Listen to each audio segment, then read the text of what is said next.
In a world where nerds rule, but true entertainment is rare.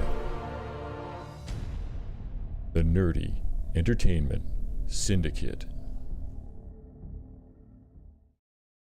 What's up, nerds? Welcome to another episode of Nerdy Entertainment Syndicate, the podcast edition. Yep. It's been too long. It's been almost pretty much a month since we last recorded a show. Just busy schedules. It was the night of Infinity War, I believe. Mm-hmm. Right?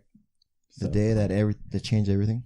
Changed our lives. Yeah. So we never got to review. We wanted to review like the week after or something, but yeah, just schedules could not seem to work out time-wise.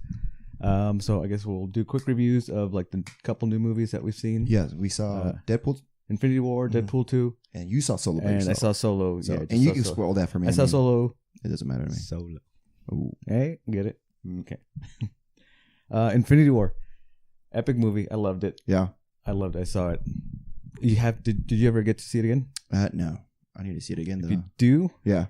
It's worth it in IMAX. It's awesome in IMAX. Is it? Just the sound quality. I mean, okay. As much as you liked it watching it in standard format, just the sound quality is so much better. And then because it was filmed in IMAX, so you get that bigger screen aspect. Yeah. So it's much more like doesn't epic. Feel cluster and everything, so you just see more of the actual image. It's just you're just surrounded by. That's awesome. By the world. It's like, but yeah, it's epic movie. I loved it. So what's your take on it, man? What did you feel about Infinity War? I loved it. I do have a couple gripes on as far as like character moments. Yeah. The Hulk issue. Yeah. Like it was cool seeing him in the beginning kicking butt and then seeing his butt get kicked. Yeah. I understand him getting like freaked out because like he got his butt kicked by somebody stronger. Yeah. And not coming back the rest of the movie. Mm-hmm. But it would have been awesome to see him come back. He wouldn't have really done anything because he's already met his match in Thanos. But probably seeing him actually tear things up. So. And especially jumping way towards the end when we get to the scene in Wakanda where he's at, Bruce Banner, seeing him Hulk out and then just kind of like helping out with all those creatures, those alien creatures would have been cool. So that was kind of my little gripe, especially after being told how amazing of a character, how ultimately he's kind of immortal now, I guess, in the comics. Who? Thanos? The Hulk. Oh, the Hulk? Yes, kind of. So being told like he's such an OP character in the comics, to not see that in the movies is a little disappointing. I don't think they'll ever, just because of how limited they are, they'll never truly show that. I mean, in reality, the Hulk is the scariest thing ever in the Marvel Universe. It's just because of, I mean, it's been proven that the longer you fight the Hulk, their chances of winning become shorter. Because as he gets angrier, he gets stronger. So to not see that in the movies is a bit like his strength is honestly limitless. After being told how he's got the nickname of World Breaker Hulk, and all that stuff, and reading through the Planet Hulk, getting into that, it's like it's a bit disappointing not to see that in the movie. Would have been really cool to see him show up. Right. Other gripes were just because I guess the Black Order. They were just villains just to fill their part. They were really felt like they were underutilized. Yeah. Ebony Maw, though, in my mind, was one of the coolest villains there, though. He was cool. Yeah, like he was creepy and cool, and his powers, how just demented he was. Yeah, really cool. If you ever get a chance to read the actual comic of that whole thing, you're going to see how awesome Ebony Maw is. I read Infinity Gauntlet. I don't remember the Black Order being on that. No, it's a different. It has to do with some other stuff. Okay. But yeah, you'll see that Ebony Maw is just legit tortures Doctor Strange, and it's just awesome. Yeah, I saw the comparisons from like the movie to the scenes with those sharp things going into Doctor Strange. He does the same thing. What are your feelings on the movie? Overall, it was a great movie. I felt one of the few scenes that really bugged me was the whole what's his name? Not Thanos. Who ruined the whole movie? Oh, Star-Lord. Star-Lord. Yeah, I could see that. Like, that just how he shows that moment of weakness, like, oh, I'm gonna let my emotions. When that happened, I was like, I was in the theater, like, in that moment happened, I was like, oh, why would you do that to this character? Yeah. He's such a beloved character. It's like, they literally had the gauntlet off of Thanos' hand. Like, just like he's holding it by fingertips. And it's like, come on, dude, you bite that ego of yours for a quick second. Like, I get it. I mean, I fucked it up, but I was just like, I felt like they could have gone in a different way. Like maybe somehow Thanos overpowers him still, but the fact that he ruined it for everyone, it's like, I guess. Yeah, that was one moment. It's like I was just more concerned of like, why would they do that to such a great character? Yes. But I understand. Yeah, like you said, you understand his moment of weakness because he lost Gamora, the girl he loves. Yeah. And the reason I also get it is because, I mean, we understand his feelings for her since the first movie. So, like, we get why he broke character or he acted the way he did. It's just, I felt like they could have gone a different way of it. Yeah. But I get it. You know, I was like, all right. And then I felt like they could have used the superheroes a little bit better in the aspect of had more importance because each of them had a screen time of 10 minutes, if any. Yeah, I mean, there's so many characters. Yeah. 2.5 hour movie. They had to really kind of pick and choose who was going to be more involved in the major storyline. Yeah, because like I felt like Captain America is one of my favorites. Steve Rogers is my favorite characters. He felt very limited to just a fight scene, quick little bits and pieces of what he had to do. Come save Scarlet Witch and Vision. He knows a place where to go and for protection, and then kind of help in the battle. Right. But I feel because Captain America was one of the survivors at the end, he's gonna have a much bigger role in the upcoming movies. And like you said, I felt like a lot of the guys that did have big roles in this movie kind of went on the bye-bye. They're like, okay, trying to like divvy up the perfect time, and they've done a great job with that. We've always said that. Yeah. Getting everyone involved. So, there's a rhyme and reason for what they do. So, I get it. I trust it. But overall, I think they did an amazing job for having 17, 18 movies leading up to this to be able to piece it all together the way they did, group the people together the way they did, and utilize them in the way they did. I thought they did just an amazing job with it. They did. Absolutely amazing. And, and I can't talk about the Black Order. I mean, you already brought it up. I mean, those were my gripes with it, but the things that I really applaud the movie for is it does a great job for you to understand Thanos. But yeah, he was the standout. He was the star of that movie. Like you get it, which is awesome. Kind of like the whole Killmonger thing. Like you get why he's doing it. Yeah. Thanos is you truly understand why he's doing it. So at the end, when everything's said and done, you're like, I want to hate him more than I am right now. Well, we were talking as soon as the movie ended. We were talking. It was like, first thing was mentioned was Thanos, and I was like, I'm kind of on his side. Like, I get it. It's like, you went about it like in a way I would have never, but I get you. And the part that was legit though is when Gamora's, saying, "Oh, you failed. There's nothing you love," and he turns around, he has that tear, like, "Oh." I saw that coming once. The surprise cameo, Red Skull showed up. Once he explained, it needs a sacrifice. It needs, in order to get the Soul Stone, you got to sacrifice what you love. It's like, oh, he actually does love Gamora, because that's shown in the flashbacks where he kind of takes her and teaches her, and he raises her pretty much. So there is actual emotion behind. Yes, he cares about Gamora. Yeah. So I saw that part of it coming. And you, like you said, the Red Skull cameo was awesome. For those of you who don't remember, for the first Avenger. Yeah, Captain America, first Avenger. He disappears into the cosmic cube. Yeah, since then it's always been speculated. Like, did he die or would he just disappear? And now we know it's awesome. It's that was really cool. Like, that's a good little cameo. I was like, oh, I get it. Because he goes to, I don't remember the name of the planet. The planet they go to, Vormir, I think. Yeah, Vormir, and like this kind of like entity shows up in a dark cloak. You don't see the face, and it didn't.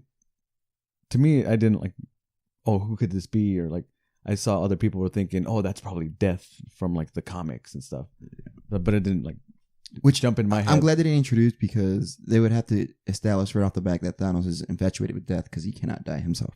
That's based out of the comic storyline, right? And which was actually too long to explain just to put it on a movie. Man. Which I like his motivation in the movie better than the comic book, because he's just trying to impress a girl. Basically, it's like, oh, pay attention to me. Look what I can do. I was like, I didn't buy that reading the comic. Yeah. So I'm so glad they changed that. No, they did a great way around it, and but then the reveal of the Red Skull, like, oh, that was awesome. That was awesome. Just to hear the crowd reaction too. And not only that, it's just like it's almost like full circle. Like, yes, like all the because like all the pieces there from the very beginning. It truly is one little giant puzzle. Yeah, and although it won't hurt you not seeing all the movies, it helps quite a bit. Like I heard a lot of the same comparisons too. Like I felt like it was a season finale to show you. That's perfect. That's perfect. It builds up to it. Yeah. And then knowing that the reason why Thanos is doing all this is like we spoke earlier, is like he's doing it because the universe can't continue the way there is. Everybody's self-indulge, and he's doing this for the greater good. All the planet's resources are being limited because overpopulation and all that stuff, and so he just wants balance. Yeah, it's like I could see that. Mm-hmm. Like the way he explained to Gamora, like the way when he took her and like killed half the population on that planet. It's like, well, since then everybody's been waking up to paradise. No kids starving. Everybody's going to bed happy. In paradise. So I can understand his reason. Yeah. So he was awesome, and his portrayal, Josh Brolin's portrayal of it, I love because he was just very subdued. He wasn't that maniacal overlord, like over the top, exaggerated. Like, I'm going to take over the world, or I'm going to destroy. It's just like, this is something I have to do. Like, you can tell he's such a warrior that he keeps his emotions in check because he understands what he needs to do. Like, yeah, there was maybe one or two moments where he lashed out, like when he's talking to Gamora. It's like, I'm the only one that knows and has the guts to do. And that was through frustration, to explain what it was. But overall, it was an awesome movie. Gamora too. Zoe Saldana, she was another, like, just her performance alone. That one scene where they go to nowhere and she thinks she beats him, and how she gets so emotional. Yes, like just the emotion in the acting is like, that got to me. It was like, wow, I felt. Not only that, how Thanos is like 2 steps ahead of them, and you're like, this is such a losing battle. It's like he has you at every corner. Like, he's already thought of that. Yeah. Let's go to this planet to get he's already been there. And it's just like, wow. It was absolutely an epic movie, just the way it was put together. And another thing, I was talking to people, was like, I don't remember who it was who tweeted it. They said that all the death you see on screen will remain. And I was talking to one of my buddies, and I was like, that's a key term, deaths. Because although everybody disappeared, did they truly die? Yeah. Is there a body on the floor to confirm? No. They turned into ash or disintegrated. Yeah, or, disappeared maybe to a different universe. Who knows? We don't know that. But so I said, is like, can you count that as death? But us knowing the comics, we know the Soul Stone, within the comic, the Soul Stone is its own kind of dimension. There's life living in there. Yes. You lose, if you have a hold of the Soul Stone, you lose a piece of yourself. A piece of yourself goes into the Soul Stone. So another theory that, like, I theorize is everybody that disappeared is probably in somewhere in the Soul Stone, because after Thanos snaps, he appears in there to the younger Gamora. Correct. Holding his hands, like walking. Yeah, and she's like, what did it cost? Everything. Sacrifice everything. That was awesome. So just the way the whole, because it was just him and Gamora in this little, like, archway, and then everything was just orange, which is the color of the Soul Stone. So, my theory is everybody's in the Soul Stone. I would think those deaths that happened before, I think there's the possibility of them coming back, because based on the comic, how was it Nebula who had the glove, or was it Gamora? Nebula is the one that has the glove. Nebula ended up having the glove. So whoever ends up with the glove I think there's going to be like another snap to reverse 24 hours ago. Because I don't remember watching it. I wasn't paying attention to the time frame of it. Mm-hmm. If it's within all 24 hours. No, yeah. I mean, if they get the glove, and they could essentially do all that, but you also saw at the end of the movie, the glove is damaged. All the stones are damaged. So I wonder, it's like, you have to wait. The stones are still intact. The glove is damaged. Because you see Thanos charred up to his neck. And stuff, which is weird. Interesting. Like, is it a feedback? But he mentions, like, nobody else is strong enough to be able to wield this power. Correct. So he's strong enough. But he gets some damage. The glove is damaged. So if anything, the stones still work because he spaced himself out of there. They do work, but how depleted are they? Or are they limitless? I would assume they were limitless. Mm.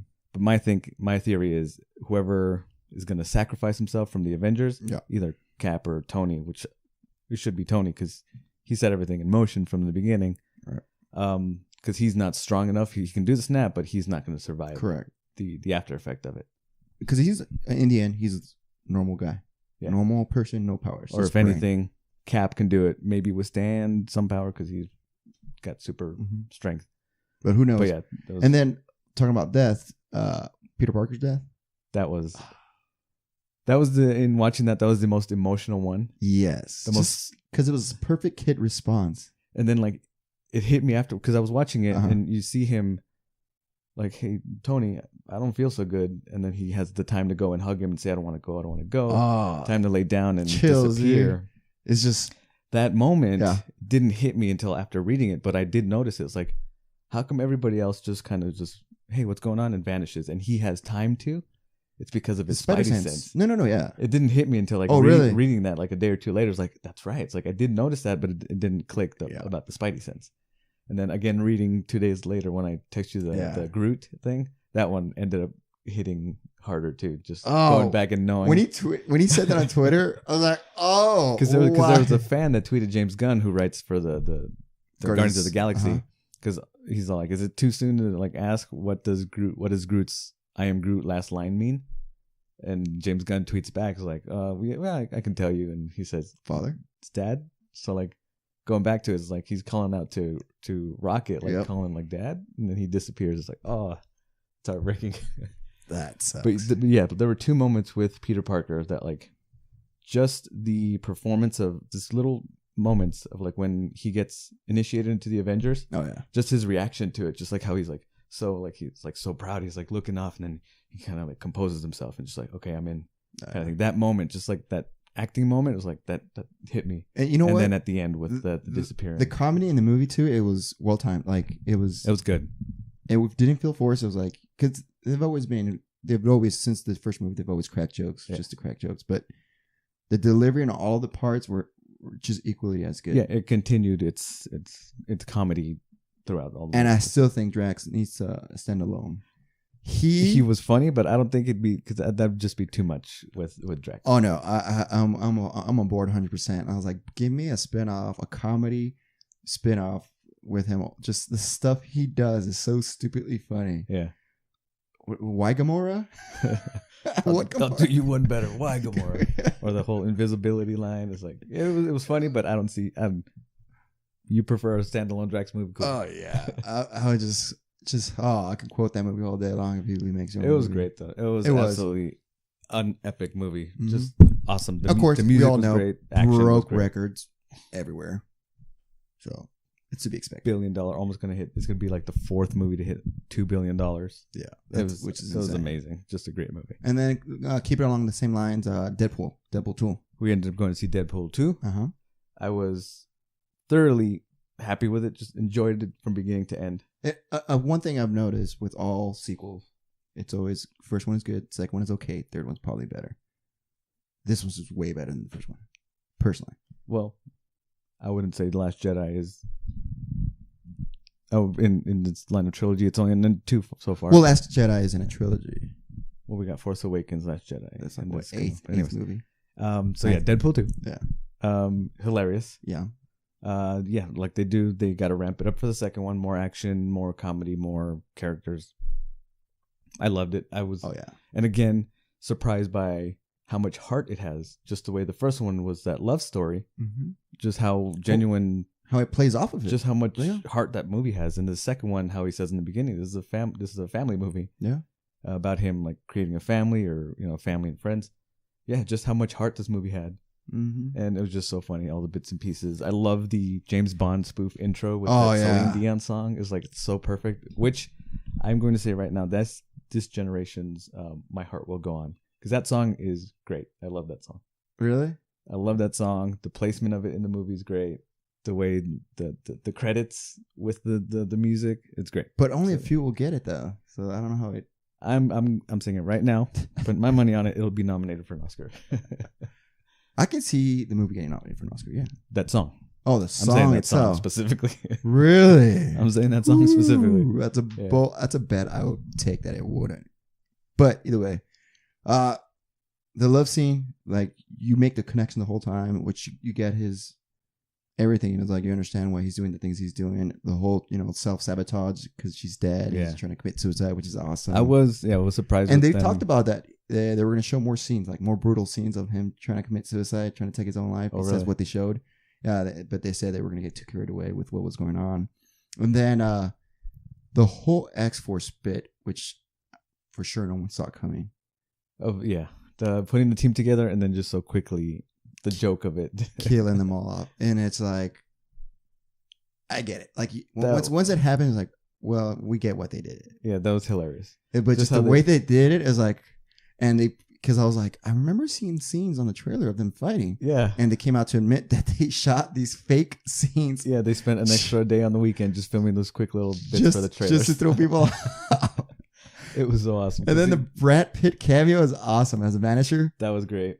I mean, I love how they kept going with it because you see the photo of this character and he vanishes. There's nothing in the picture. And you think he's running late. He's not here. Yeah, you think the whole time like but then you see the parachute. You see the parachute on the plane. Yeah. And you see the parachute jump out and it's in the formation. Yeah. So it's like and the whole time I was like, there's nothing there. It's just that's a good joke. And they played it off. I was like, oh, that's awesome. And then it crashes into these power lines and you see this person getting electrocuted. It's a cameo by Brad Pitt. Yeah. Did you catch the Matt Damon cameo? Yes, the Hillbillies dude. I didn't notice the first time. I found out not until afterwards, and then saw it. They did a good job. Not until like later on. I was like, oh wow. Yeah, What is this? His third cameo? Second, because he did the Thor. Yeah. But yeah, it's the second time I watched it. It was like I heard the voices. Okay, yeah, that's Matt Damon. That's crazy. But Josh Brolin again knocking it out of the park. He did great as Cable. He did, and I really like cool. how he said his daughter's name Hope Summers, which you know more of the backstory, right?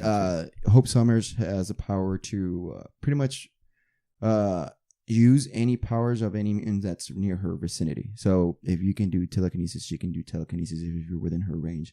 So she can use those type of powers against you. But she also is. She sounds like Peter Petrelli from Heroes. Did you ever watch that show? No. Okay.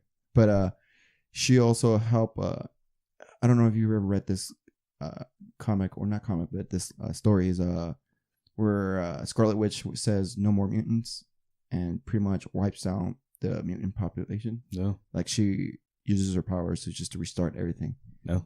And they're able to break that spell from her and bring back to the old ways. But the mutant population has been decimated. Like if there were 100,000, there was like maybe 200 now. Because Scarlet Witch is one of the most powerful. She's an alpha. She's an Omega. Sorry, Omega mutant. So Hope Summers somehow has.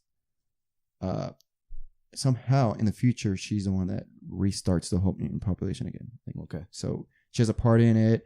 Bishop is trying to stop her from doing, being who she is. She's trying to murder him, and Cable is like time jumping and save her. It's a long story. But yeah, Cable has like some way crazy convoluted backstory and like origin story. But they really subdued it for the movie. It's just like he's from the future, travels back. They don't even mention who his parents are, which is Cyclops. Cyclops. Yeah, or isn't it a clone of Jean Grey? Yeah, and then it's not this era of Cyclops. It's like it's weird. It's like multi-generational, multi-time world. It's so like you said, it's so convoluted. It's hard to tell what so they just kept it basic and simple. They might, I don't know if they'll amp it up for the X-Force, but it's just some guy from the future. You see him travel back in time in order to kill a kid that causes whatever happens to him in the future. Which is funny because that's like this Looper, reminds me of Looper. Yeah, because that role is like in the comics, he's trying to prevent someone from killing a person in the past, and it's like role reversal. He's the one trying to kill that person instead of trying to be the savior, and it's all to save his family. Yeah, but like you said, it does take a little sample from Looper and stuff like that with the kid being able. Yeah, it's like the time travel element story. And then they also bring up the Excess House. The Essex House, yeah. Some of the people that don't know, that's Nathaniel Excess or Mr. Sinister. Mr. Sinister. They kind of name dropped it at the end of, was it Logan or no, or the second Wolverine or Days of Future Past? One of those. Where they showed he was getting this like DNA from different mutants and stuff like that. Oh, it was Apocalypse. Was it? I think it was Apocalypse. So who knows? They might. I mean, second time his name has been dropped, so I'm. Maybe for sure Sinister will come out maybe in the next movie they do or something. Maybe. Who knows? Because I think the X-Men trilogy is wrapping up right now with the Dark Phoenix story. But with Deadpool, so it's thrown in there. Well, Deadpool's in the X-Men universe, so they're using a lot of that stuff. They brought in Juggernaut. That was freaking awesome. Yeah. So that was cool to see him done well. I like how his whole brother reference, he's in a wheelchair and blah, blah, blah. And for those of you who don't know, Juggernaut is Professor X's brother. So... And he is a mutant, but his unstoppable powers comes from a demon from a different dimension. Oh, really? I didn't know that. Mm-hmm. Deadpool, awesome, funny. Ryan Reynolds is just perfect in that role. All the side characters. Domino is cool. I'd like to see more of her and the way she was awesome. The whole luck plays out. Deadpool saying luck is not a power, and he's just seeing it happen. It's like, all right, no, it's not. And then the little X-Force nod when he's all gray. That was really cool. Suit, which is cool because we saw that in the commercials, but no reference to it. It was like, oh, that looks like the gray X-Force costume. The kid Julian Dennison who plays Fire Fist was cool. He was funny. Yeah. But yeah, again, just surprised at how much like heart and emotion this movie had. Yeah. Just like the connection of that little kid just feeling abandoned and wanting to have a friend, and Deadpool like kind of coming around based on losing Vanessa, which was a shock to me in the beginning, but I like the way they used it where he kind of goes into, I don't know, whatever kind of afterlife type of thing to talk to her, and she kind of gives him hints of like, it's the kids that make us better, better people than we want to be. And then his whole ending with the time travel thing. That was awesome. That like the after credit sequence was super cool. Which is so confusing. It's like, okay, is this just an after scene being funny, or did he really do all this? Like, is for the third movie, is Vanessa saved since he saved her? Oh yeah, I think what happened other than like the comedy bits actually happened. I'm pretty sure he went back and saved Vanessa. And then he saves Peter. He saves Peter. Now my question is, and I've talked to other people about it, does he save everyone else too? I don't think so. I think saving Peter is just like, okay, cool, because he was all the other supers, whatever. I can move on with Domino and X-Force. Big deal about Acid Spitter and Alien Dude. He's too cocky. But Peter was like my favorite, so I'm gonna save Peter. So he does that. So he saves Peter, saves Vanessa, and then goes off and fixes his original timeline with Wolverine Origins X-Men. That was awesome.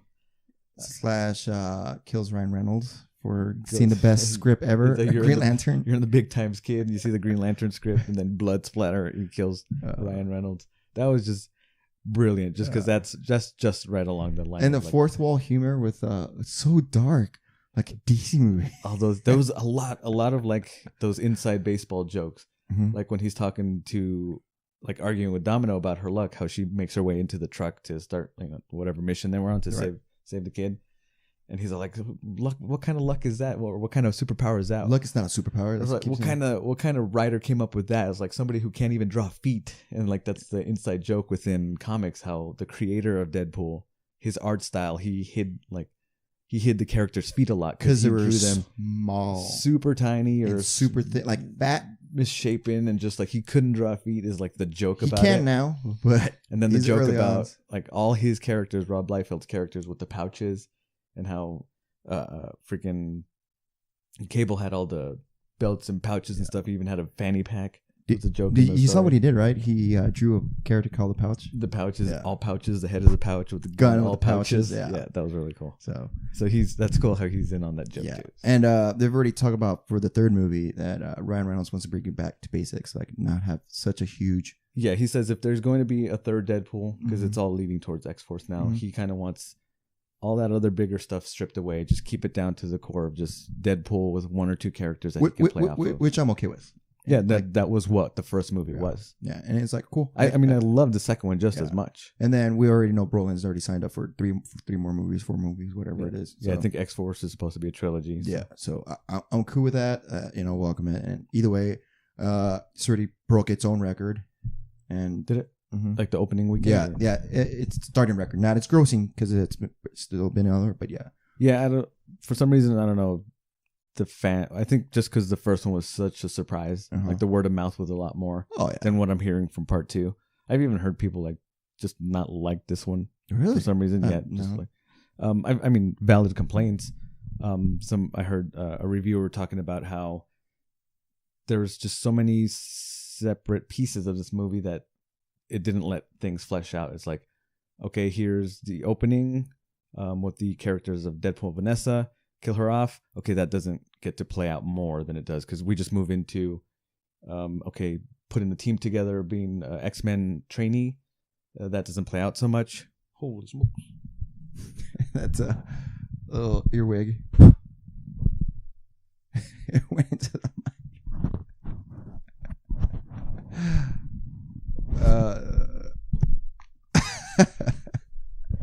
I saw it the whole time crawling. I was like, he has to see that. It's gonna get in his mouth. It's gonna get into your ear and make you go deaf. But I get it. But like Ryan said, is like I mean, it was a valid. It's opinion. A valid point. It's like, I can see it, but I still like the pieces together as a whole into the movie. Well, like, it makes sense. Just like any other movie, though, it's hard to let stories flourish when there's so many people involved.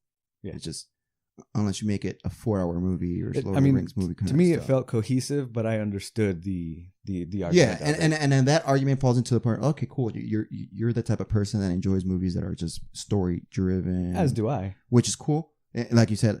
But everything has its every movie has its purpose. Yeah. This movie was purposefully made with multiple people to introduce into that world. Which, unless, like I said, unless you make it into a Lord of the Rings movie, epic movie, where you're not going to get that fleshed out story. So you kind of have to sacrifice one or the other depending on what kind of movie you're making. In a way, the announcement of putting together an X-Force team movie, if that wasn't a thing, maybe it could have been fleshed out a little more within Deadpool. Totally agree. But it felt like, okay, I could see his argument. Yeah, that you feel like this is mandatory to set up because it'd be for future. Because it'd be awesome. Like, oh, okay, if they're going to do an X-Force movie, like flesh out each character. It's like, oh, what is this about? Yeah. But like I said, due to time restraints and just what the type of movie it's going to be, I get it. Like, okay, that guy's opinion is super valid. It's like, cool. He's more of a interested into the story kind of guy. So maybe he hated the fact that there's so many people involved. So, which is cool. Overall, I still love Deadpool. Yeah. One of my favorite running jokes was the gag with Yukio. Oh yeah. Hi Wade. Hi Yukio. Yeah. It's just like you can sweet. tell he had like a schoolgirl crush on her. Kind of like just like, oh, it's an adorable little thing. Like at the end where he does that little butterfly hands or whatever. Oh, but it was funny. Either way, great movie, guys. Recommend it for sure. For so those much fun. So funny.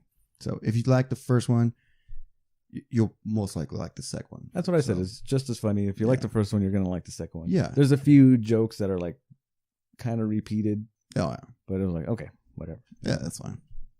Doesn't outweigh the good for me. No. So and to move on to this Solo, I haven't seen it yet. It's not doing as great as people predicted it wasn't going to be. I mean, people saw this coming. It's like, all right, it's going to be a movie. Nobody's saying it's going to hit the ball out of the park. This movie had some problems with. I mean, just the announcement to start with. A lot of like Star Wars fans like, we don't really need this. We don't need the Han Solo backstory. No. The casting of it, people were like upset about. It's like, oh, this is not my Han Solo. But see, that I have a problem with that. Like, your Han Solo is based on someone's idea of a Han Solo. So the reason I'm cool for this movie is because, like, yes, introduce more to this world than just Jedi and Sith and this. So, like, what about, I'm with you there. Stories? Introduce more to this world, but introduce it going forward, not a piece that we didn't really need, that piece that wasn't missing from before what we had. I felt that the reason they made this is because, like, all right, let's kind of sell this for now. They're just banking on let's make more Star Wars movies. Let's make more money. Star Wars is a guaranteed moneymaker. Everybody loves Han Solo. Okay, let's make a movie about him. Oh, Boba Fett was a surprise breakout character that people are obsessed with. Let's make a movie about him. I'm cool with a Fett movie. Like, all right, see where he goes from now, or where he supposedly died, which he never died. Like I said, when he asked me what I thought of it, it's just, here's my review. Like, it was a movie, which is cool. I mean, it didn't. I'm not a diehard Star Wars fan where I follow the lore. I know the extended universe stuff of it. I like the movies. I like watching the movies. I know the story of it. I like Han Solo. I didn't need a Han Solo story. I didn't need to know how he met Chewie. It's like, it was what it was. They have a lifelong friendship. That's good with me. I can, I don't need to know how it started. On that basis, I'm not the biggest fans of prequels. The infamous Kessel Run, that's always kind of mentioned about Han Solo being such a great pilot. It's like, oh, that's what it was? Okay. All right. They did it. The acting was fine. The guy who's playing Solo, Alden Ehrenreich, did a good job. There's little moments that I saw of him kind of adding Harrison Fordisms with the pointing and like a little bit of the charming attitude. But for the most part, he did kind of his own thing in a way of being kind of a smarmy, guy. But overall, he was like a nice guy in the movie. Oh, that's good. He wasn't really that scoundrel that Han Solo was supposed to be. He was a nice guy. Which we don't know if he develops it later on. He tried to be like a bad person, but you see he has a heart and wants to do the right thing overall. The story was good. Like I said, if it didn't have the Star Wars Han Solo name on it, it's a decent just sci-fi action caper thief. And I'm all heist movie. Like we said, I'm all on the lines of just keep giving us stories from the Star Wars universe. Doesn't have to be cohesive with what's going on right now. Just random stories like, oh, that's awesome, or that's cool, you know. There was a cameo in the movie that seemed kind of forced as like, who was it? Say. The Darth Maul. Oh, okay. So he has a cameo in it, but it seems it's like unnecessary. Unnecessary in the way it played out, because he shows up in a hologram form talking to another character. He reveals his face. It's like, oh, cool, it's Darth Maul. Yeah.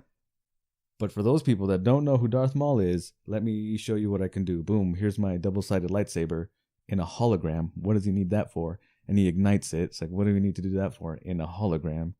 And with the if you're going to do the Maul, cameo, just keep it as is. You know, it's like you said, like Infinity War, they would have been like, Red Skull, you may remember me from such thing. Like, yeah, I ended up here after holding the Tesseract while fighting Captain America. You know, and but no, it's like, no, we...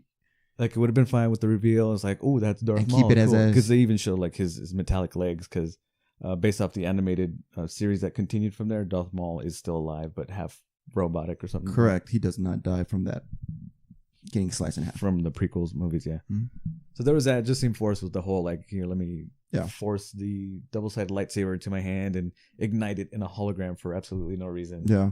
It's like, okay, but like him and the character he's talking to, possibly they might lead into something if they're going to continue with these two characters. Overall, it was, I mean, if you want to see the movie, it was an okay movie. Honestly, so you're saying it's an okay movie. Yeah. All right. So I can't hate on that. It's not one that I'm going to see multiple times like I did with Force Awakens or even Rogue One, which I enjoyed more. Rogue One was a standout hit. Let's be honest with it. That was an amazing. It was a really good movie. It was a good movie. That one, I mean, also has its haters on it. Well, yeah, but it was a sleeper because there was a lot. It was like, all right, whatever. But when I saw it, I have it on Blu-ray. I was like, this is amazing. I didn't ask for this prequel. I didn't ask for this side story. I can care less how, Princess Leia got the schematics. But the movie proved me wrong, and I was like, kudos. Yeah, like something like that. It's like, I didn't need that story of those rebels that we've heard about from the New Hope on, like the sacrifice of the rebels in order to get the plans. It's like, but we saw it, and they proved us wrong in a different way because they did something different. And that's why I'm okay with this. Although it was an okay movie, I see it as a necessary step into bringing us more stuff to the world. But in a way, somebody else that like I'm taking off of is like, oh yeah, that makes complete sense. It's like people nowadays, kids growing up nowadays are going to watch these movies. They're going to watch Han Solo first, and Han Solo is going to be like the beginning of these Star Wars movies. Yeah, that's true. Or in a way, the prequels leading into Solo. And then you get what we grew up with. We watched the first Star Wars, and it was what it was. Yes. These are awesome characters. This is our starting point. And you know what? If you say it, you're right. You're 100% right. Is we already have something established. The younger audience, first of all, younger audience do not like movies from back in the day. The ones that do, it's a select few. Let's be honest. It's only a handful that say, "Yeah, I enjoy it." Yeah. But I don't imagine seeing my daughter going, "My dad, let's pop in this VHS tape or DVD of let me watch Solo's episode my favorite 3 Star or Wars something movie. like that." Yeah, correct. So, but if this is their first time, I'm like, "Oh, that's that one. Okay, I know who that is." Okay, I get it. You're right. It just seems weird to me, the whole working backwards type of things. Like, we had our beginning, but that's, like you said, that's our beginning. It was just, it's something that we're seeing it. We wouldn't be able to see it from other people's eyes because we're seeing it from our own eyes. So like, oh, I never thought about that way. That's right. But why do we have to jump back? Like we could still have that beginning for this new generation. No, it doesn't have to be that way. But that's the thing, though. That new generation is like, oh, okay, I'm not gonna watch this, but I'll watch this. It's here now. Like, oh, okay. That's their starting point. I'm like, all right, I guess. But like I said, I feel like it's a necessary thing for it to go where it needs to go. Just branch off from this Luke Leia storyline, whatever you want to call it. So either way, I have to check it out. Solo's a movie. Yeah, you can check it out. Worth at least matinee standard, like to go enjoy it on the big screen. And I think as far as movie experience, that's it the new movies that have come out since we last recorded. That's been our big reviews. Yeah. A lot of movie news. One of the things that I was excited for was the Mysterio. Jake Gyllenhaal. Which is very weird to me. Possibility of Mysterio. How can there be a Spider-Man movie when we don't have a Spider-Man? I don't know what you're talking about, bro. He just disappeared. He did magic. There's no Spider-Man. Why? Spider-Man 2. It's a prequel before all this happened. Well, that's kind of funky how they're doing that. It's like, oh, there's this big, like how they kept all of Infinity War such a big secret. Like, don't tell, don't spoilers, no spoilers. And then we're going to be going into literally the next movie after Infinity War 2 is the new Spider-Man movie. Yep. So it's like people's like, oh, so Spider-Man. That was another thing watching Spider-Man. Like the big surprise for me, the big surprise deaths were Black Panther when he drifted off. Yep. It took me out of the movie a bit. It was like, they're all coming back. They're all going to come back. It's a given, though. They're not going to. I mean, the amount of people that left, they're going to come back. You cannot be like, okay, but you know it's. But just being in the following of this, us, the way we like, you're watching this, us talking about it, being in the following of it, that emotion to me, like watching it, is like, oh my god, we're losing. Oh no, we're not really losing. No, it just took that away. Yeah. So it's like, but all right. Again, we don't know how the second one is going to finish. Where some characters might come back. They said some characters might come back. I'm sure it's going to completely be a reversal of everybody that's alive right now. It's gone, and everybody that's gone now is coming back. Which is an interesting thing to lead into, because then you're like the new phase. So. There's some big names that are still out there. It's like, oh, that's can have impact. So. Yeah, well, I mean, because these are the main Thor, Captain America, Iron Man. We started with these guys. I'm pretty sure they're gonna. Yeah. So they're all be gone for the next phase. Mm-hmm. So either way, with the whole possibly not Thor. Yeah. Just how big that last movie was. Oh yeah. So with Jake Gyllenhaal for the role, I was like, oh, that dude has some acting chops. So it's pretty cool. And then that got people involved in designing a new suit to him. Bubble Boy, the sequel. Yeah. I was like, but what did you feel about it when you heard that? I thought it was pretty cool. I love Jake Gyllenhaal. He's one of my favorite actors. But he was like rumored in talks of to be the next Batman, like this whole Batman switcheroo with Ben Affleck. It's like, oh, we want everybody like wants Affleck or Gyllenhaal. It's like, how quick could people just jump ship? It's like, relax, let it play out. Yeah. So now he's cool. Now it's legit. He's going to be the Mysterio. But it'd be interesting to see how that works. I'm not familiar too much with other than kind of he's like a special effects master. Yes. Ends up becoming a villain and using that. Because he was robbing banks and stuff like that. Yeah. So that'll be cool. Like, especially having such a different type of villain than we've seen with, I mean, the typical Green Goblin that we've seen 2-3 times. Yeah. So that's awesome. Something new, you know. And then on the same lines, I don't know. Have you heard about that? They were trying to make the Crow movie for a while now. Reboot for the last 5-6 years they've been trying. So Jason Momoa was slated to be in it. Last was maybe 6-7 months ago. It was kind of like official that okay, we finally got a director down. We finally got an actor for the role, Jason Momoa. Well, and I think yesterday, the day before, they lost both. Yep. So done. So it's like I completely forgot about all that until 2 days ago when they announced it. It's like, oh okay, this is Green Lantern all over again. Mm-hmm. Or Gambit all over again. Yeah. Well, but anyways, and then what else we got going? Oh, Jamie Foxx. That was cool news. I guess Todd McFarlane stated that he's been in talks with Fox for a while. I saw maybe a couple of weeks ago. I think even my brother like messaged me. He's like a rumor mill thing. He's like, you heard Jamie Foxx. I was like, oh, that'd be cool. I like Jamie Foxx. He's a good actor. He's got some dramatic chops. He does. He knows action. He can do all that. Yeah. And then it's gonna be Blumhouse Productions is part of it. Blumhouse is killing it right now in the horror type movies and independent type stuff. With them on board and Todd McFarlane going to do his directorial debut with a big movie. He wrote the screenplay. So he says he's going to direct the movie. We know it's going to be true to the core of who Spawn is. And then with Blumhouse is like, yes, they're going to give us that dark. What McFarlane has mentioned is it's going to be rated R. It's going to be more horror themed. And this is all based on the success of Deadpool. True, which Deadpool actually calls out. It's like, because of me, Logan happened. And so, which is funny to call out in the movie. Todd says it. He says it. It's because of Deadpool, we know that we can make this movie a success. Yeah, exactly. But something he mentioned I didn't like so much is like Spawn is not going to be the main character. He's going to be like in the shadows. He's going to be in the shadows as background character. So they're going to use Al Simmons as the main character? Unknown who's going to be the main character, but the character of Spawn is going to be in the shadows, either helping or something. But so just when he mentioned that, it's like it didn't seem like, it was just like, oh no, I want more of a Spawn centric movie. But especially with the budget they might give him, these special effects that they're going to be. He already said modern day special effects. He's not going to use a huge budget on this. He wants a low budget so he can stick to story. Well, that's cool. Because a lot of these movies, when they have a little budget, they're able to do something like, again, work with what you got. So he stated himself he wants to keep it a low budget, gritty movie. So hopefully they come up with an awesome looking costume and be able to do like some awesome effects with it. Yeah, and, more practical than special, and really like scary looking characters, which is I'm looking forward to. Yeah. Because Spawn, when it came out, was just the imagery of it, the design of the characters, the clown, which the violators. people don't know that McFarlane was the guy that created Venom. And did he create Venom? Yeah. Oh wow. He was he wanted Venom to be what Spawn is, like as evil as Spawn was. Ooh. But he couldn't because he created Venom after Spawn. No, he created Spawn after Venom. Yeah, okay. Yeah. When because he was with Marvel then. Yes, because then he co-created Image Comics and with Rob Liefeld, Jim Lee, and other various artists and stuff like that. Yeah, that's cool. Mm-hmm. So that's cool news. So casting Jamie Foxx is also something I didn't know about. You said Flash movie. What's going on with that? Yeah, there's been bits and pieces here and there. A couple weeks ago, I read that the Flash movie is going to be more of a standalone Flash movie now, as opposed to what we were talking about. It's going to be a Flashpoint movie, which was the complete wrong thing to do with this.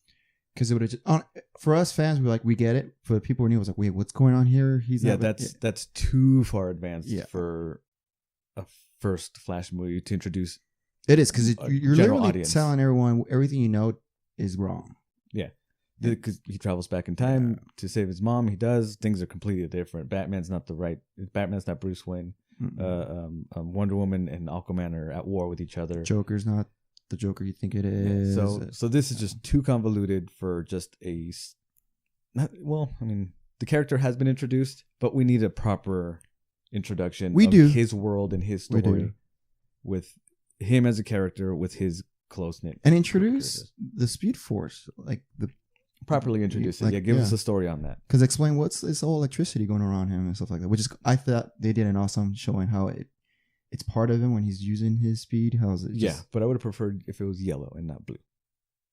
I'm a nitpicky nerd. Writing in the comments. But Kiersey Clemons, who was cast as Iris West, she's sticking to Barry's love interest in the Justice League movie from Flash World. She said she's still going to be in the Flash movie. Good. So that's cool to hear. So it's a step in the right direction. So I'm cool with that. Because as of now, we have directors that are still on board. The directors of Game Night, which I highly recommend you go see if you haven't seen it. I saw it. Yeah. What do you think? It was awesome. Told you, right? It's like a twist within a twist. Like, wait, what's going on? Yeah, the story, it's a fun story, funny movie, but just like the way this isn't filmed as a comedy, it's filmed like as an action thriller. Correct. With comedy in it. The creative ways they film with the cameras on the cars following and like very dark but funny. So it was a great movie. The soundtrack. Oh, it was great. Cliff Robertson. You're a fan of his. I like the soundtrack. So these guys that directed Game Night are directing the Flash movies. Oh, so that's what kind of like is a positive step. Oh yeah, and they apparently kind of like, let's keep this a Flash movie. So. I think in doing so, it just makes it easier for them to do stuff with Flash. Like you don't have to worry muddying up the water with introducing too many big characters. It's easier to build off of. Let's focus on Flash. More sequels. Because if they do a Flashpoint, they cannot just focus on Flash. It's just there's gonna be big names in this. It has to be involved. Yeah, because in this Flashpoint story, he's not the main character. No, it is. I'm glad so. Although it would have been a fanboy, I mean, I'm like, yeah, I get it. We'll see that later down the line. That'll be phase 3 of Flash, phase 2 of Flash movies. And then another rumor, the Penguin. So I just heard that yesterday. Yeah, so I heard that they're shopping that they're using the Penguin as a villain. That'd be cool. Whether it be a Batman villain or the Birds of Prey movie villain. I was hearing in the Batman movie. So far it's so fresh that they don't know which direction they're gonna head out. I mean, it would fall under the themes of the Birds of Prey, Penguin, and stuff like that. If they do, that'd be cool. But then, the Birds of Prey, it's supposed to be Harley, Catwoman. I haven't even heard Catwoman. Harley, Batgirl, and not even like the main core. It's not the main characters of the Gotham City Sirens. It's not Catwoman. It's not Poison Ivy. That's what I'm saying. So I don't know what direction they're going to head into this. So either way. I'll be cool to see a Penguin type villain. Wait, no. Well, the Birds of Prey roster has changed back and forth, hasn't it? Because I know Huntress, Canary, and Batgirl are the Birds of Prey characters from the comics. Movie-wise, they're including Harley in it to be probably the leader. And then, so, I don't know. This whole Birds of Prey thing seems kind of wonky. But yeah, I don't know. But whatever. So either way, the Penguin itself villain name is like, oh, that's cool. I would prefer him to be a Batman villain. That'd be cool. Because he's always really been a Batman villain, you know? But whatever. Either way, so that's a cool thing to hear. Nothing concrete has been said. They just said, hey, we're considering this as a villain. So no, choice on who's getting casted or anything like that at all. Just came out yesterday. Brought it up, yeah. The name popped up. Penguin. Mm-hmm. What else we got? You said Batwoman in the DC? Keeping with the Bat family. It was announced that Batwoman, Cassandra Cain, I believe her name is going to be introduced into the DC TV shows, the CW, in the Arrow universe. So that's going to be cool because they've already kind of hinted at Gotham existing. Arrow, Oliver Queen mentioned Bruce Wayne in the show. In Supergirl, Gotham City was mentioned. There, even though Arrow and Supergirl are in different multiverses based within the DC comic universe. So introducing Batgirl hopefully will give us more into the Bat family stuff, like Gotham City and more characters, and maybe even hopefully have a so if they do that, it might introduce Gotham's villains. That hopefully more of that. Yeah. So, but more into, I hope. I don't think they'll develop a whole other show just for Batman and Batman villains because Gotham's already got all that taken care of. And I don't think Batgirl would have enough, or Batwoman to carry her show on her own. But they're saying with the whole Gotham City, I would love if they did that though. You have a Batwoman show. That you'd be a small group, man. As far as her core audience, you'd be a small group. She's not. I don't think it's a big enough name to carry on with the average Joe Schmo. As big as these DC shows are, when one spawns another one, it takes that following with it. I think introducing a Batwoman into Arrowverse, keeping her on a couple episodes, establishing her world, spinning it off, I think it will take a following because there are some. Because Flash spun off of Arrow, Legends of Tomorrow, Supergirl. So that's 3 full shows, and then they created Black Lightning, which we haven't been officially informed that this is in the same. I'm sure it has its own multiverse within this universe, but I mean it's a big show, Black Lightning. So creating another one of these DC shows, I think it'll have a following. I mean, we'll just look at the comics itself for the Batgirl, Batwoman, all those comics themselves. They're not top grossers, top sellers of it. Well, neither is Green Arrow. I know the center of this TV universe. But Green Arrow has it was an experiment. Hey, it cemented itself. I have a hard time seeing if that crazy bonkers, crazy silly which show can have a following. It's ending after 5 seasons, which is a good run for being such a crazy bonker show. I actually fell off after the first season, so I think Batgirl can establish and build an audience. Especially having a female. But Gotham is like what multiple people. I still can't see. And I'm a fan.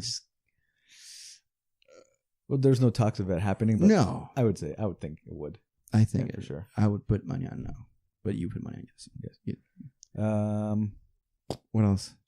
Speaking of DC TV, you have not heard of the DC streaming service? I don't want to know. I hate this whole everybody's trying to do streaming. We talked about Did we? Yeah, because that's what the Titan show is being developed for. With Robin and Hawk and Dove. And I think I remember even bringing that up. I was like, I'm tired of all these companies trying to do their own streaming. Disney's going to do their own streaming. But we now have going to do own streaming. At least 5 shows on the roster for this DC universe. So it's going to be a streaming service. It's called DC Universe. It's one of those streaming services you subscribe for. So we officially have Titans as a TV show going to be on it. We're going to have an animated Harley Quinn series. We're going to have Young Justice Season 3. And then announced they're going to be a live-action Swamp Thing. And this is created and possibly helmed by James Wan, who's the mastermind behind the Conjuring movies and the spin-offs. Now, and who is doing Aquaman. Is that enough for you to fork over money for a streaming service? Yes. Not for me. Yes. I think Titans alone, I think, would have done it for me. What are you willing to pay? Granted, a $10 like everything else. Do you think 5 shows is enough for $10? Well, I'm sure they're going to put other things on it, probably like the back catalog of DC movies, maybe even the Batman animated series, the Justice League stuff. The only way I'd be on board is like a $5 max. For me, it is like I don't know. It's just I think Swamp Thing cemented it for me. I'm not saying that it's going to be some bad shows, but it's just like. I mean, for $10 to $14, you can do Netflix where you have a library. Also, Doom Patrol was announced for it. That's right. Live action Doom Patrol. So I think what cemented it for me was Swamp Thing by James Wan. That's it right there. It's like, yeah, I'm on board. I'll give you my $10. We'll see. So- There's shows I want to see for sure, but I'm like, I don't. For me, it wouldn't be enough to convince me. Even if Disney did it themselves and pulled those, like no. Well, Disney is. I think they're still in the works for doing their own streaming thing. Yeah, and even for them, for me to say to them, like, fine, I'll just pirate it somewhere else. If they're gonna do straight, only watch it there. Well, I'm sure they're gonna offer more than just these 5 shows. Like I said, that's what I'm saying. The backlog of catalog movies. For me to say this, and it's that. That's what I'm saying. I was using them as an example. If I'm still gonna say no to them, to Disney, yeah, even with all the animated movies and I was like, wow. It's like no, I got the Fire Stick. Thank you, but no thanks. I will support your services, DC fanboy over here. Kind of going off the Disney thing, I did go to Disneyland a couple days ago. I got to see a sneak peek of Incredibles 2, like the opening. How was it? It looks absolutely amazing. Just these first 5 minutes already, I was like chills and excited, and the animation looks top notch. Comes out next month? In like 2-3 weeks, June 16th. Yeah, next month. Yeah, next month. Couple weeks. It's gonna be a Saturday premiere. Well, I'm sure they still have the Thursday night, but with our comic shop Saturday. Yeah, Saturday. But, looks great because it picks up exactly where the last one ended. It has the comedy. It has that family dynamic. Really? It has like the first 5 minutes just with the action packed. Dude, I was just like, oh, that's cool, man. When it like reached the end of it and like showed the Incredibles coming soon, it's just like I yelled out like I wanted more. It's like, oh man, that's cool, man. So excited for that movie. That's cool. That's gonna be really good. I got to. Have you been to Disneyland recently? Since they converted the Tower of Terror to Guardians? Yes, but I didn't go. I went on it. It's so much freaking fun, dude. Is it? I'm not a big fan of the up and down rides. I love roller coasters, but Yeah. they're just straight up and that anticipation and that drop in my belly. So you're not a fan of Supreme Scream? No, I never was. But those up and down ones, I never was a fan of. But They give you a horrible feeling, though, don't they? They do. Like, but this one was a blast. I went on it twice. Oh, like it. That's actually people were like all upset about the Tower of Terror getting changed out. It's like it's awesome. From what I heard, people that have gone upgraded it, but it's so much fun. People going to the new Guardians, they've all liked it. Like, it's just I'm telling you, it is a blast, dude. I'm a fan of this up and down ride because you walk in, it's like the collectors. Yeah, you see a bunch of collection of stuff. You see Cosmo, the astronaut dog. You see a Nova outfit, like the dark elf mask and like the book and stuff. Like from his collection, you see that you get taken through. That's cool, the little story of like Rocket breaking out to help you break out the rest of the Guardians. Cool. But the ride, the effect of the ride, because when it was the Tower of Terror, it told you a little story of like this haunted. Correct. You go up floor by floor. There's a little piece of story. Takes you to the top, drops you, go up, and then up and down, up and down, up and down. You're done. This one, it kind of like mixes it up a little bit because it starts you, takes you, it rockets you up. Drops you down. It's like you're already in it. Oh, dang. And what's cool is like it's playing music, like the classic rock stuff. Like we had Born to Be Wild. We had the Jackson 5 the second time we went around. Oh, so it's different every time. It plays, like the actual videos that you're watching, the story that plays out is even different too. So every time you're on it, it plays different music. That's smart. And different. That's cool. Different. That's cool. Videos of like the breakout replay sequence. value right there. So yeah, so that's what adds to it. Like you're rocking out to the music, getting all scared up and down. Yeah. Like you go up one floor, you drop, you see the little sequence. Up and down, you see another sequence, so it adds that comedy to the last of what you're watching, plus the excitement of the up and down and the ride. It is a blast. It's a really fun ride. That's cool. I loved it. So we did that twice. It was really cool. So that's kind of it. What I've been up to. Let me check something real quick. Yeah. Sure. I've been going an hour. Make sure no bamboozling. All right. Let's see. Incredibles 2. What do you have for Guardians of the Galaxy? Tina Guo? Tina Guo, do you know she's the cellist who plays the Wonder Woman theme? Oh, that's right. You did go to see her live. I went to go see her live because she put on a little tour. She actually has albums where she does covers of like Hollywood movie themes. Like she does Game of Thrones covers, and I saw that. I saw your snaps. It looked pretty cool, man. You were pretty up close. I was right up on stage, and she was like maybe 5 feet away from me. It was really cool, just watching her rock out. She did like video game stuff. She did like Zelda. She did Chrono Trigger. Nice. Like she did Mario. She did Tetris. That's cool. And Wonder Woman was awesome to see her perform live.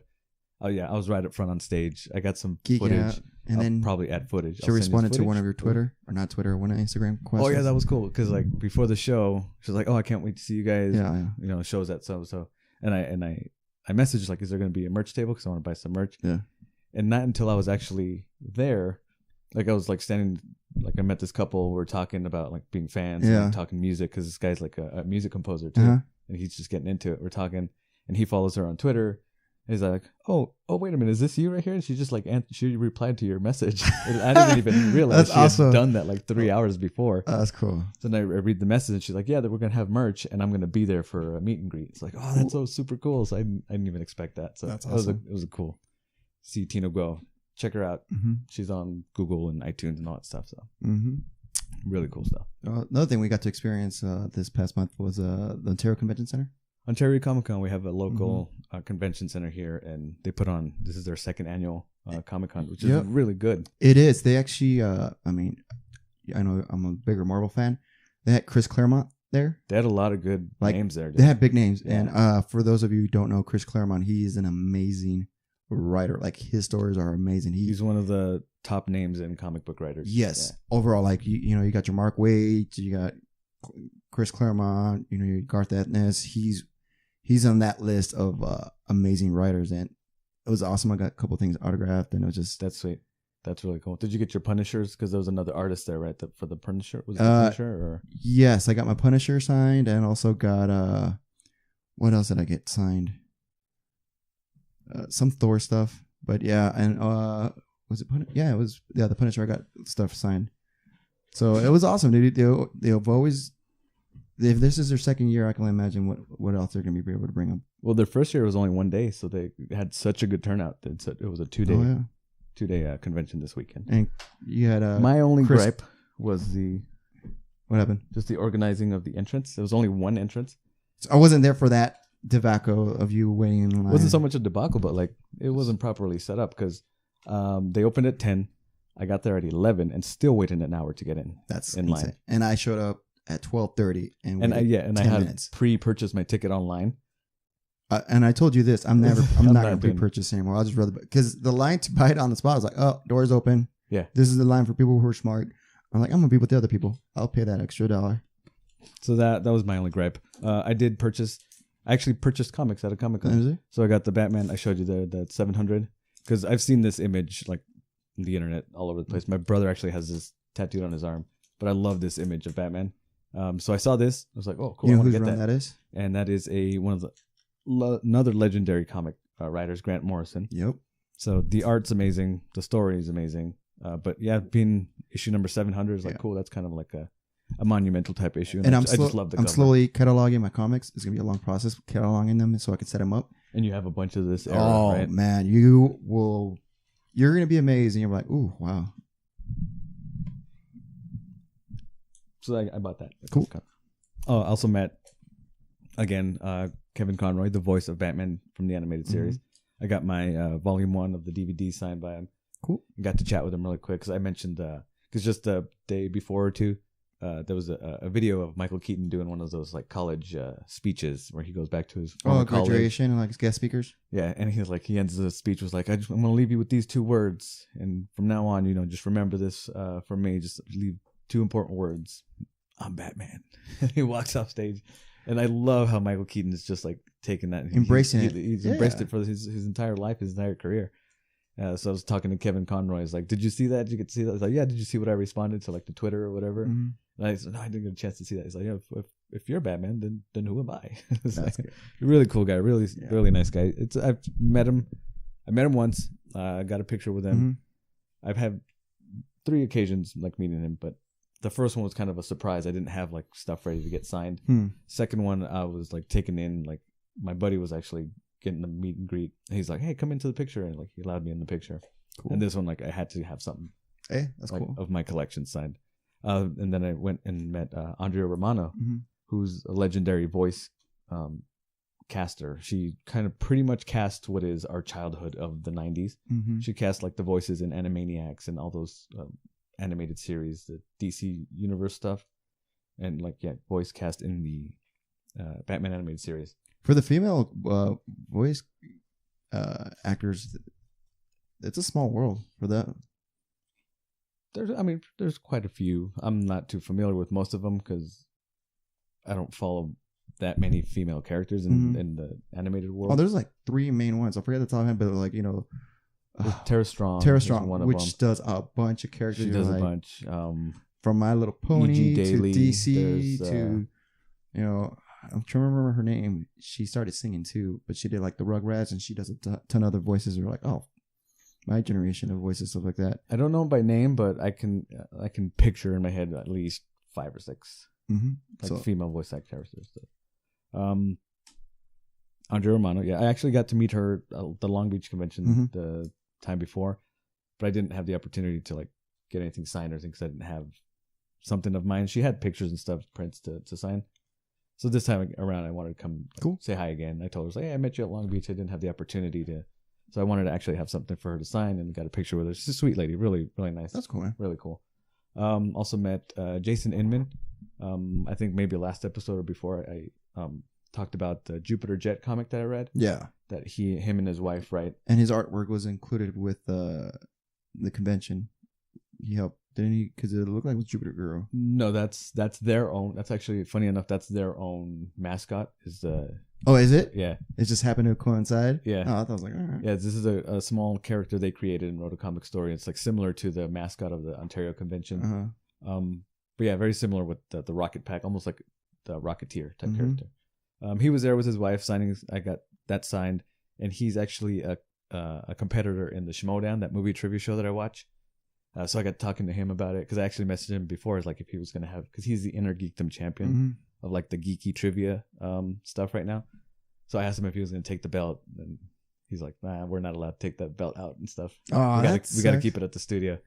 So, oh, you're lucky because I would have challenged you for it and stuff like that. So we got to talking. It was cool talking about the Schmodown and like behind the scenes stuff. So I got some pretty cool like inside Schmodown information. Really? Like what? So it was pretty cool. Basically about him and his partner, like the teammates, because I was asking him like when his Team Trek is supposed to compete again. He's like, oh, well, there's kind of an issue with that, and things are going to get kind of changed around because of what happened here and there. What happened? Like, well, basically, like the last match that they had, they were literally that one last question away from winning, and his partner like blurted out the answer. When Jason knew it, his partner blurted out the wrong answer, and is like the commissioner's like kind of like, maybe you should kind of reconsider, your partner, because you would have won it.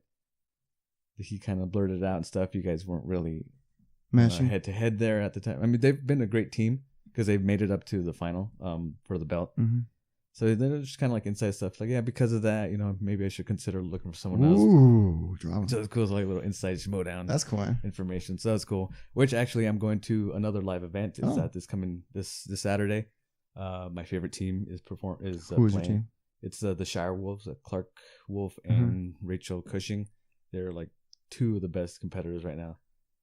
So there's going to be like there's a double header. So there's going to be like a Star Wars match, and then the team match. So I'm excited for that. Super excited for that one. Cool. What else? What do we got? Going into comics. I've been reading quite a bit. Listening to audiobooks right now too. I'm listening to Stephen King's newest book, The Outsider. And I just bought a couple books also. These like the mystery thrillers, The Couple Next Door. Is the first book by this writer, Shari Lapina, and A Stranger in the House. So I've been buying a lot of books, doing a lot of novel reading, doing comic reading.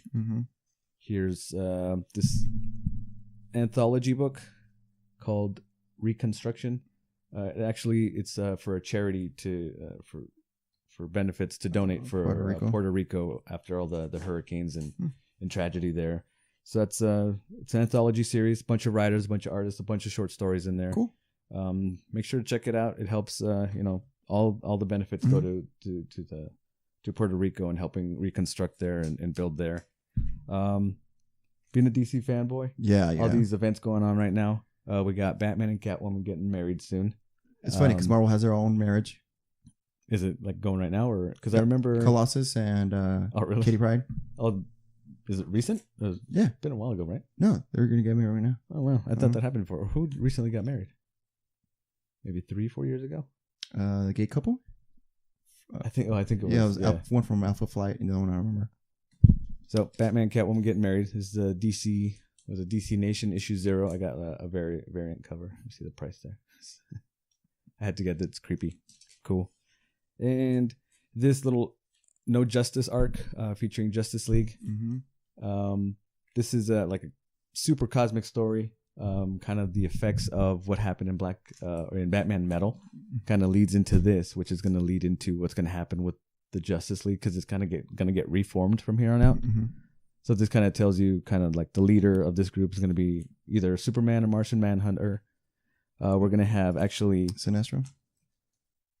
Justice League Dark is going to be led by Wonder Woman in this next upcoming run. Interesting. So Zatanna, Swamp Thing, what was the Detective Chimp? They're already on issue 3? On this is a 4-part series. So, I mean, I love the artwork on this. Francis Manapul, one of my favorite artists, works for DC and has his own stuff. Just the artwork is amazing. I love this stuff. So that's what I've been reading. A lot of this. Been catching up on the Wonder Woman run. With actually, her brother was introduced. She has a brother that was born on the island and then taken off of Themyscira, because it's all just an island of women.